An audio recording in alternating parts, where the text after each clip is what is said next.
It's Halloween, which means two things. One, you have to dress up, like me, going as Thor from Endgame. Or kind of like, I don't know, Hobo Hagrid or something. I got the axe. And two, Luigi's Mansion for the Nintendo Switch. So happy Halloween, everyone. I don't think you can hear me with the mustache on. So happy Halloween, everybody. I hope you're having a great time. If you are in school, you already did your trunk thing, or tomorrow you can go around and get candy from people. And if you live in Australia, you're already playing Luigi's Mansion 3 on the Nintendo Switch. And I've been playing it, and I'm gonna make a video on how you can play games early. It's like 12, 14 hours early, something like that. It's not crazy, but it's enough time for me to play the game and get some impressions. And I want to share those impressions with you if by chance you're on the fence of whether or not you want to pick up this game, or if you want to go trick-or-treating. Or why not both? First things first, if I didn't talk about how beautiful this game looks, I would be doing it a disservice. From the opening cutscene, this game is absolutely gorgeous. It is, in fact, the best looking game on the Nintendo Switch.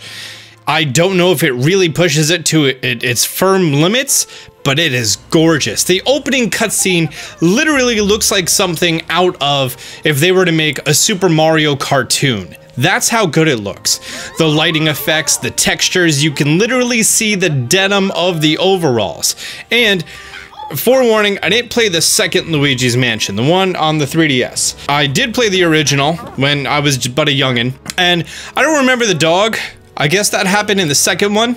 So this is my first introduction to Luigi's dog, and oh my god, 13 out of 10 best boy ever. Oh. Yeah.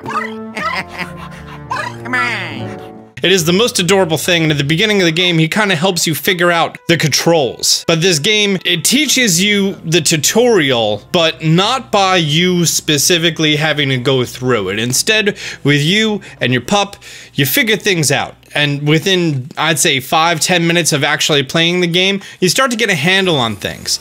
And then, once you rescue Professor Egad, who makes a reappearance from the original Luigi's Mansion and the second one as well, he starts to upgrade your abilities, where you get access to Gooigi. Now, I've seen Gooigi.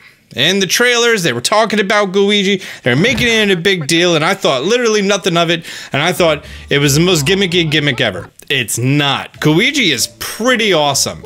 And on top of that, it adds a level of really, really smart thinking about how to solve some puzzles. Very early in the game, you come across a big old couch, or yeah, I think it's an overturned couch, and you can't lift it up with just sucking and pushing alone. Instead, you have to have Gooigi with you. By the way, I'm not going over any spoilers, I'm not going over anything. I'm only a few hours into the game, so this is very, very beginning of game footage, like within the first hour, maybe hour and a half. When you make your way through the areas, the camera will cut to your cutscenes, but it's continuous. There's no load screen. Instead, you go right into it. That's because that cutscene is being generated in real time. It's not a pre-rendered cutscene. Instead, you're actually seeing the game with all of its lighting and visual effects in real time. And because there's such small rooms in this game, they can really, really push the power. And on top of that, I don't hear my fans whirling up on my Switch, which is really nice. Oh, yeah. The voice acting for this game kind of sounds like The Sims, but The Sim, and then all the ghosts are like The Sims with like a flanger on their voice to make them sound funny.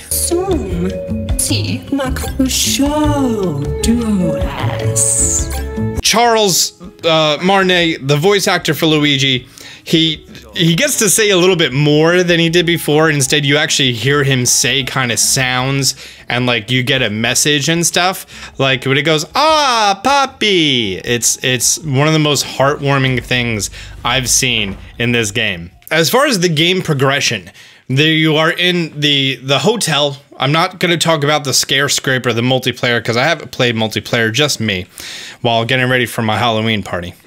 The day before Halloween, because that's when adults party. When you collect the elevator buttons, like you first enter the elevator, there's no buttons in there, so you can't really go anywhere. But after you defeat the boss of a level, you get buttons for a different level to go to, and that's kind of how you progress in the game. The bosses themselves kind of have like a nice idea, a nice story and environment built up to them. Some of them have fantastic stories. Later in the game, there's a big pyramid area. Oh, that is fantastic. You are gonna die a lot. A lot. So it's kind of good and bad at the same time, because in the original Luigi's Mansion, you were in one big mansion, you just kind of go in and out of all the doors, and there's small environments. Instead, think of Super Mario 64, where you go into every picture on the wall, and the picture is its own world. That's kind of how this is, that every floor is its own world, and they're very separated, except for like, I don't know, like one instance. There are some levels dedicated to just a really awesome boss fight that, and when you progress through, you're trying to save people. Oh, it's worth mentioning that at the beginning of the game, you, or Luigi, Mario, Princess Peach, and I think 2 or 3 of the Toads, maybe just 2 Toads, I don't know. They were all stuck in paintings by King Boo, who is the returning antagonist. Oh no, you find out in the first 4 minutes of the game. Something that really caught me off guard, at the very beginning of the game, if you don't run away during what looks like a cutscene, that's game over. I was actually distracted, I was on my phone a little bit, and getting really excited for it, and I got game over like twice. So, you need to pay attention to what you're doing. In fact, there's a lot of immediate game overs that involve puzzle solving, or sort of like, I guess you call it a quick time event, except you're in full control of everything going on. As far as the enemies that I've encountered in the game so far, which are mostly regular ghouls and ghosts outside of the bosses, they're just regular ghosts. And I don't know if this was brought into the second one or if it's new for the third, but now all the ghosts have like 100 health, and you get to swing them back and forth, which takes 20 health at a time, and you can swing them into objects, you can swing them into other ghosts, and it adds like a different way to suck away the ghosts, as opposed to before, which it was, you know, you just suck and you hold on, and that was pretty much it, and they had 20, 30, 40 health. Now, it kind of adds a new element. I don't know how I feel about it. Looking back at footage of the original game, I'm like, oh, I remember that, where you get dragged all around the room, and that was fun. And then just without knowing, they just escape you. But now, like, you're in a little bit more control, which is nice. Oh, the environments. So Luigi's Mansion is all about puzzle solving. It's all about going around and figuring out one thing, and then going to the next area, figuring out another thing. And in the older games, it was easy because you could only interact with certain things. Things that give you money, or things that solve the puzzle. That's not the case in this game. You can interact with everything. Some things serve no purpose whatsoever, and because of that, the puzzles aren't as straightforward as they used to be. I won't say they're hard. There's a couple of times I got caught up on stuff, but then just remembering all of Luigi's different moves and abilities that he has, you can figure things out.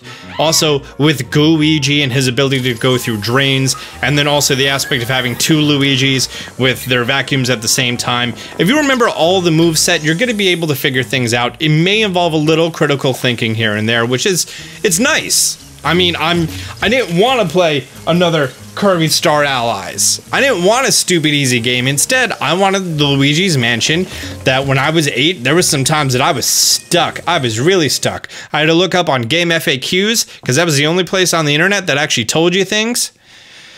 What a time to be alive. This game is fantastic. It really, really is.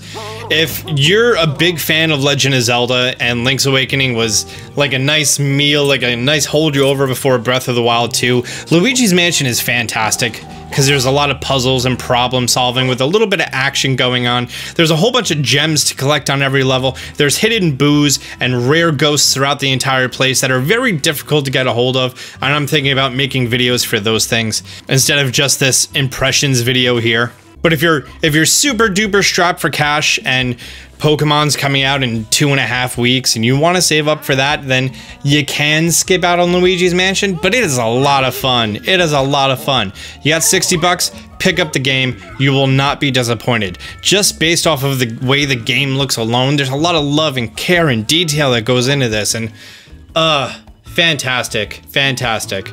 I wish I got a review copy, but I didn't. Instead, I bought it just like you guys, with my own money, my own moolah, cash, dinero. So guys, I'm wrapping this up. If I don't make a video tomorrow, then happy Halloween, everyone. Hope you have a fantastic time. Stay safe, very important. There's news articles everywhere talking about fake things with candy with drugs in them. So don't listen to the news. Instead, have a fun time and stay safe. Till next time, Austin John out. I really like these gloves. Like, these are like super warm and they're super cozy. I just want to wear these all the time now. Not the wig. That's horrible. I'm going to take that off in the first like 10 minutes. And the beard. How am I supposed to drink anything? Now I gotta get a straw. It's horrible for the environment. Turtles are gonna die apparently from me using a straw.